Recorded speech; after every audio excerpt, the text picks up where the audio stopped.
आज हम आपको बता कि रकबा और नकबा में से किसका मान वैल्यू रहता है। लिखे खतियान के रकबा और नक्शा के रकबा में कौन सा रकबा मान्य होगा, मतलब किसका रकबा मान रहेगा, किसका क्षेत्रफल सही रहेगा। जब खरीद बिक्री होता है तो खतियान के रकबा को वैल्यू माने या नक्शा के वैल्यू माने, ठीक ना। तो खतियान के वैल्यू कब मानना है और नक्शा के वैल्यू कब मानना है, ये पूरा हम सिस्टम बताने वाले हैं, ठीक ना। और इस पर कैसे सरकारी तंत्र में भी आप इसको रकबा कम बेसी हो जाए तो कैसे इसको जमाबंदी में सुधार करे, या जब खरीद लिए, जब मान लीजिए खतियान में कम जमीन है और नक्शा से ज्यादा है, हम खरीद ही लिए नक्शा से ही, तो उसको कैसे हम दखल खारिज करवाएं, ये भी प्रॉब्लम को आज इस वीडियो में बताने वाले हैं। चलिए एक देखिए, खतियान का रकबा और नक्शा का रकबा में से कौन सा रकबा मान्य होगा। एक साइड लिख देते हैं खतियान का रकबा, और एक साइड लिख देते हैं नक्शा का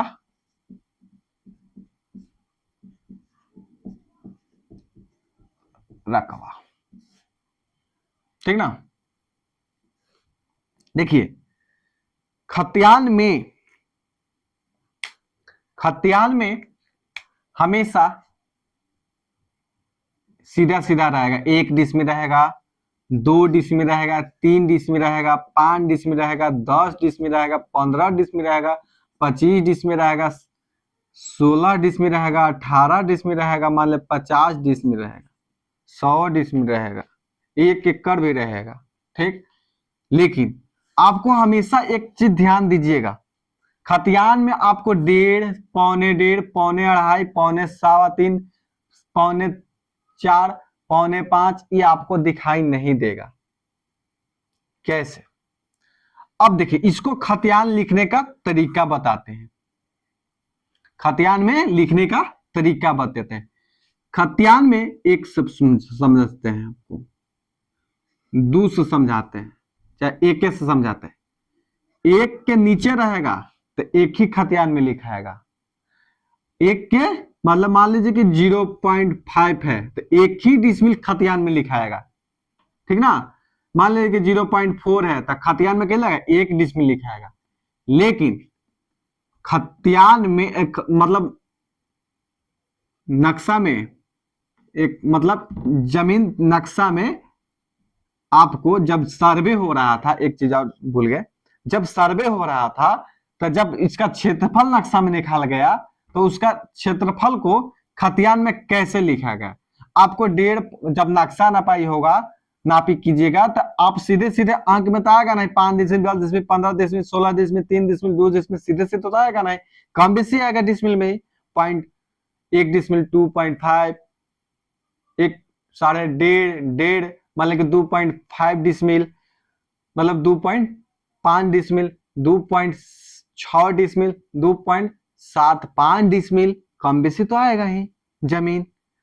टोटल सीधे सीधे अंक में तो आएगा नहीं। देखिए लिखने का जब सर्वे हो रहा था, जब जो सर्वे ऑफिसर थे, जब अमीन सर्वे कर रहे थे, तो वो क्या करते थे कि एक से जब ही नीचे आएगा तो आपको एक ही डिसमिल में लिखाएगा, ठीक।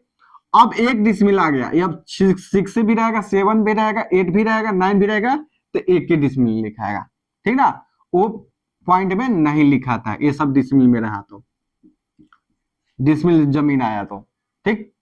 अब देखिए 1 डिसमिल जमीन आया तो 1 में लिखाएगा। अब मान लीजिए कि 1.5 आया, 1.4 आ गया, मान लीजिए 1.4 डिसमिल, तो कहां लिखाएगा, एक ही डिसमिल में लिखाएगा। अब 1.2 डिसमिल आया तो एक ही डिसमिल में लिखाएगा।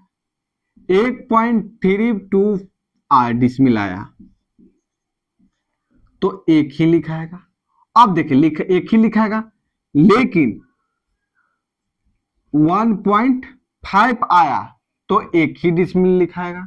चाहे देखिए सीधे सीधे एक ही डिसमिल लिखाएगा, या देखिए 1 पॉइंट, मान लीजिए देखिए 1.49 आया, अब 4.999 आया, ठीक ना। तो लिखाएगा एक ही डिसमिल में। हमेशा 5 से बढ़ा ऊपर, मान लीजिए कि 5.5 डिसमिल आ गया तो सीधे ये 2 डिसमिल में लिखाएगा, सीधे 2 डिसमिल लिखाएगा, एक के डिसमिल लिखाएगा, एक के एक एक एक एक, अभी सीधे 2 डिसमिल में लिखाएगा। अब 1.6 आ जाएगा तो 2 डिसमिल लिखाएगा, 1.7 आया तो 2 डिसमिल लिखाएगा खतियान में, 1.8 आया तो 2 डिसमिल, 1.9 आया तो 2 डिसमिल, तो अब आ जाएगा 2 डिसमिल आ गया तो ये 2 डिसमिल।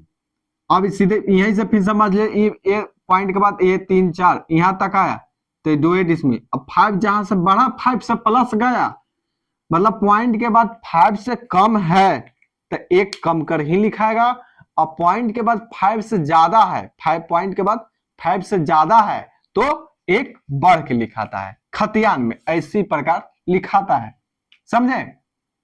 चलिए अब नक्शा समझ लीजिए, ये सब डिसमिल में जमीन है, खतियान में हमेशा डिसमिल में जमीन दिखाता है, ठीक ना, ये सब डिसमिल में। अब देखिए, अब नक्शा में क्या होता है, नक्शा में आपको 1.5 डिसमिल, आप जब अमीन लोग नापी करते हैं, अमीन नापी करते हैं या खुद से नापी कर रहे हैं तो 1.5 डिसमिल, मान लीजिए कि 2.2 decimal, 3.6 decimal, 3.9 decimal, 5.2 decimal, 5.9 decimal, 10.1 decimal, मतलब कुछ ना कुछ पॉइंट एने उने आता है, या काठा में मान लीजिए, इसको हम डिसमिल में डिवाइड करते हैं, इसको भी डिसमिल बता रहे हैं। इसको मान लीजिए कि 1 कट्ठा है, 1 कट्ठा 2 धुरा है, 1 कट्ठा 5 धुरा है, 1 कट्ठा 10 धुरा है, मान लीजिए 10 कट्ठा आया, 2 कट्ठा 3 धुरा आया, मान लीजिए इसको मान लीजिए कि 1 कट्ठा आ गया, 1 कट्ठा 3.6 है तो 1 कट्ठा का मान कितना होता है पता है आपको, 3.125 डिसमिल बराबर 1 कट्ठा होता है। ये 5.5 हाथ के लगी से, 5.5 हाथ की लगी से, ठीक ना, 3.125 डिसमिल बराबर 1 कट्ठा होता है, ठीक। तो 1 कट्ठा हुआ, ये 3.6 है तो कुछ तो और है, तो इसको मान लीजिए 1 कट्ठा जमीन आया, नक्शा से नापी किए तो इसको कितना पाएगा, ये 3 डिसमिल में आपको दिखाई देगा, खतियान में क्या रहेगा 3 डिसमिल। ये समझ गए, समझ गए ना कि खतियान में आपको किस तरह से लिखा हुआ रहता है, लेकिन मान तो नक्शा कहीं रहता है। 100% मान लीजिए आप कि जमीन का रकबा सबसे इंपोर्टेंट, सबसे वैल्यू, सबसे मान्य कौन आएगा, नक्शा से ही रहेगा। जो नक्शा में जो आपका रकबा रहेगा उसका ही वैल्यू रहेगा। अब एक सवाल डाउट होता रहेगा कि खतियान से मान लीजिए कि 25 डिसमिल जमीन है, खतियान से 25 डिसमिल जमीन है, एक पॉइंट बता रहे हैं, खतियान से क्या है 25 डिसमिल, और लेकिन नक्शा पर मान लीजिए कि 26 डिसमिल हो गया, आपका रसीद कितना कट रहा है 25 डिसमिल के, आपका जमाबंदी कितना है 25 डिसमिल के, लेकिन सरजमीन कितना 26 डिसमिल के, 2700 डिसमिल को हो सकता है, 2800 डिसमिल को हो सकता है, 300 डिसमिल को हो सकता है, चाहे कम भी की भी हो सकता है, चाहे ज्यादा की भी हो सकता है।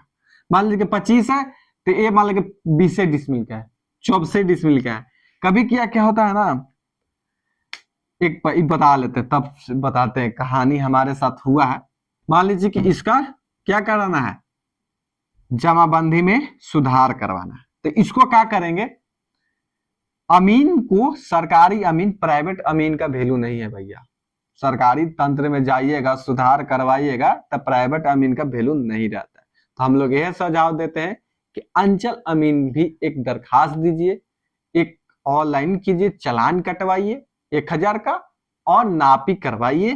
किसको? के डिसमिल जमीन। उसका नापी रिपोर्ट लीजिए, नापी रिपोर्ट लेके कहा जाइए? कर्मचारी के पास जाइए। चाहे ऑनलाइन कीजिए चाहे ऑफलाइन, कर्मचारी के थ्रू होता है, ऑनलाइन भी होता है। तो आप उसको नापी प्रतिवेदन साथ में लगा के, इसका लगा के दरखास्त लिख के, तब आपको समझ जमाबंदी पर चाहे रसीद पर आपको 16 डिसमिल 26 डिसमिल हो जाएगा। चाहे कम भी रहेगा तभी ये भी प्रक्रिया होगा। अंचल अमीन का नापी प्रतिवेदन लगाकर कम चाहे बेसी किया जाएगा। वो मतलब कर्मचारी से मिल के या चाहे ऑनलाइन देके नापी प्रतिवेदन लगा के, संलेख लगा के, साथ में लगा के। ठीक। अब देख, अब एक चीज और पॉइंट, कभी कभी क्या होता है ना, मान लीजिए 50 डिसमिल है। क्या है? 50 डिसमिल है। इसी को समझा देते हैं। 50 डिसमिल है तो आपको नक्शा में क्या मिलेगा? 5 डिसमिल। और खतियान में क्या दिखेगा? 50 डिसमिल। खतियान में क्या देखा है? 50 डिसमिल। कभी कभी गलती भी हो जाता है। खतियान भी तो एक मानव लिखा है, एक इंसान ही लिखा है। तो कभी कभी क्या होता है कि एक जीरो इधर बैठ गया या एक जीरो बैठ जाता तो खतियान भी गलत हो जाता है। उसको नापी प्रतिवेदन से सुधार किया जा सकता है। फिर जस्ट इसी सूझे। कभी कभी क्या होता है ना कि 5 है ना, 5 15 डिसमिल जमीन ही है। क्या है? 15 डिसमिल और लिखा है खतियान में 5 डिसमिल। तो एक क्या हो जाता है कि छूट जाता है खतियान में लिखने के लिए। कभी कभी नक्शा में 15 डिसमिल है, अब खतियान में क्या 5 डिसमिल है। तो इसी प्रकार उसको भी सुधार किया जा सकता है। अचंभो नहीं, ये फील्ड में हमेशा आपको मिलते रहेगा। समझे? और एक चीज और, जब खरीद बिक्री होता है, मान लीजिए जब खरीद बिक्री हुआ, 18 डिसमिल जमीन है खतियान से। ठीक। और नक्शा से क्या है? 20 डिसमिल। नक्शा से क्या है? 20 डिसमिल। ठीक। खतियान से 18 डिसमिल और नक्शा से 20 डिसमिल। आप कोई खरीदने वाला जमीन उसको नपवा के जमीन लिया, चौहद्दी सीमांकन करवा लिया नक्शा से, और नक्शा से ही जमीन खरीदा।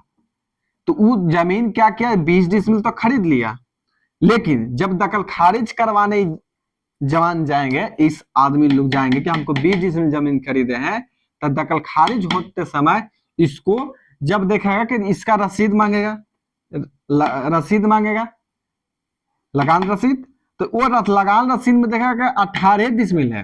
या फिर खतियान भी मिलाएगा, दखल खारिज में खतियान भी मिलाता है, तो वो देखेगा कि 18 डिसमिल खतियान में है, आप 20 डिसमिल इस प्लॉट में खरीदे हैं, तो आपको 20 डिसमिल जमीन का है, तो दखल खारिज नहीं कराएगा, दखल खारिज नहीं होगा, रद्द हो जाएगा। तो दखल खारिज कराने के लिए सिंपल सा फंडा आप जान जाइए, सीधे सीधे यहीं से जान जाइए। आप अंचल अमीन के थ्रू इसको नापी करवाइए, रिपोर्ट लीजिए और साथ में संलेख लगाइए, तब जाके आपको कर्मचारी हो, तब आपको वो देखेगा कि सरकारी अमीन का रिपोर्ट है कि ए प्लॉट 20 डिसमिल का है, खतियान में 18 डिसमिल को दर्शाता है। ठीक ना? मतलब नक्शा में 20 डिसमिल का दर्शाता है, तभी इसको दखल खारिज 20 का होगा। समझे? 20 डिसमिल का दखल खारिज हो जाएगा। समझे? अब देखिए, मान लीजिए 20 डिसमिल 2 डिसमिल ज्यादा है तो नापी प्रतिवेदन लगा। जब कमी, मान लीजिए कि 19 18 डिसमिल है, ये 19 डिसमिल नक्शा में जमीन है। क्या है? नक्शा में 19 मतलब 17 डिसमिल है। क्या है? 17 डिसमिल है। और खतियान में क्या है? 18 डिसमिल। खतियान में क्या है? 18 डिसमिल। और वो 17 डिसमिल लिखाया, वो सलाग लगाएगा तो इसका दखल खारिज हो जाएगा। 17 देखिए, खतियान 18 है, खरीदे कितना? 17, तो आपको दखल खारिज हो जाएगा पूरा आराम से। इसमें कोई कर्मचारी नहीं कहेगा कि आपको 1 डिसमिल कम का है, दखल खारिज करवाए। इसमें आपको कोई सवाल पूछने ही नहीं जाएगा, आपका दखल खारिज आराम से हो जाएगा। ठीक। और देखिए, आराम से हो जाएगा। कम करके दखल खारिज कर्मचारी लोग कर देते हैं, लेकिन ज्यादा हो रहेगा, खतियान से भी ज्यादा रहेगा नक्शा में, तो हमेशा उसको नापे प्रतिवेदन लिखने पड़ेगा। अब वैल्यू क्या है, नक्शा का ही वैल्यू रहता है, नक्शा का ही मान सबसे बेस्ट माना जाता है। खतियान नक्शा से ही न खतियान बना है दोस्तों, ये नहीं कि खतियान से नक्शा बनाया गया, क्या नक्शा के आधार से ही खतियान बनाया गया है। तो सबसे वैल्यू, सबसे फर्स्ट, सबसे इंपॉर्टेंट खतियान नक्शा को ही दिया जाएगा। आप जब भी जमीन खरीदिए, लीजिए, कहीं भी लीजिए, नापी जरूर कराइए, खतियान टैली कीजिए, रसीद देखिए और नक्शा से नापी करवा के ही जमीन लीजिए। आप हमेशा जमीन, एक सवाल और क्या फंसता है कि मान लीजिए कि 18 डिसमिल जमीन है, 18 डिसमिल, ये 16 डिसमिल जमीन है, 16 डिसमिल ये जमीन है, ठीक, 16 डिसमिल जमीन है। तो 16 डिसमिल है तो इसमें 2 भाई रहते हैं, ठीक, 2 भाई का हिस्सा है 8 डिसमिल, ठीक, 8 डिसमिल जमीन हो गया। और नक्शा से नपाया तो मान लीजिए कि ये क्या हो गया, 15 डिसमिल आया, क्या होगा, 15 डिसमिल आया। तो आपको, आप 15 डिसमिल, एक भाई बेचा 8 डिसमिल, एक प्लॉट है, ठीक, 16 डिसमिल का टोटल, 8 डिसमिल पर अपना दोनों भाई आधा आधा हिस्सा करके बांट ले हैं जमीन को, क्या है, जमीन को बांटे हुए हैं, जमीन का क्या हुआ, बांटे हुए हैं, जमीन को आधा आधा बांटे हुए हैं।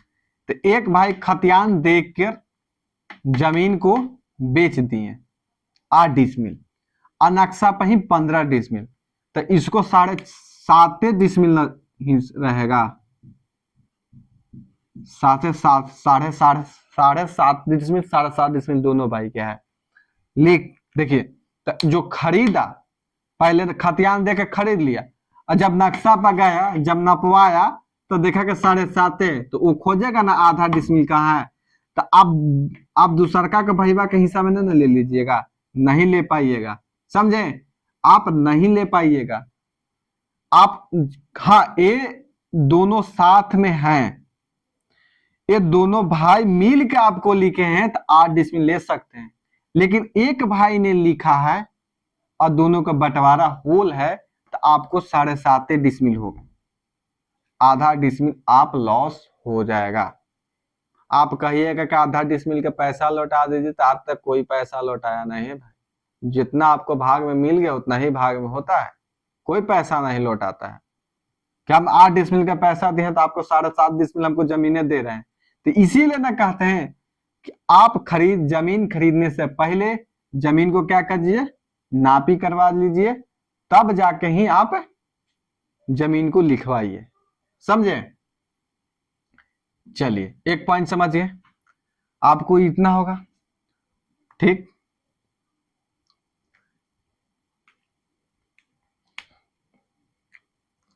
अब देखिए एक चीज और बताएं, हाँ एक चीज और बता देते हैं। 15 डिसमिल जमीन है, क्या है, 15 डिसमिल जमीन है, क्या है, खतियान में, और नक्शा से क्या है, 20 डिसमिल हो गया, नक्शा से क्या हुआ, 20 डिसमिल। तो आप 20 डिसमिल खरीद लिए नक्शा से, शायद आपको बता दिए हैं, उसको नापी प्रतिवेदन लगा के 20 डिसमिल आप उसको लिखवा सकते हैं, 20 डिसमिल उसको दखल खारिज करवा सकते हैं। ये हम टॉपिक बता दिए, ठीक ना, ये टॉपिक बता दिए, ठीक है। बहुत बहुत वीडियो लास्ट तक देखने के लिए बहुत बहुत धन्यवाद। वीडियो अच्छा लगे तो लाइक कीजिएगा, सब्सक्राइब जरूर कीजिए। भूमि से संबंधित जो भी जानकारी होगा इस वीडियो पर, मतलब इस चैनल पर डाला जाएगा, अनुज अमीन कोर्स पर डाला जाएगा। आप वीडियो को शेयर कीजिए और सब्सक्राइब जरूर करवाएं, हमारा इससे बहुत खुशी होगा। जय हिंद, जय भारत।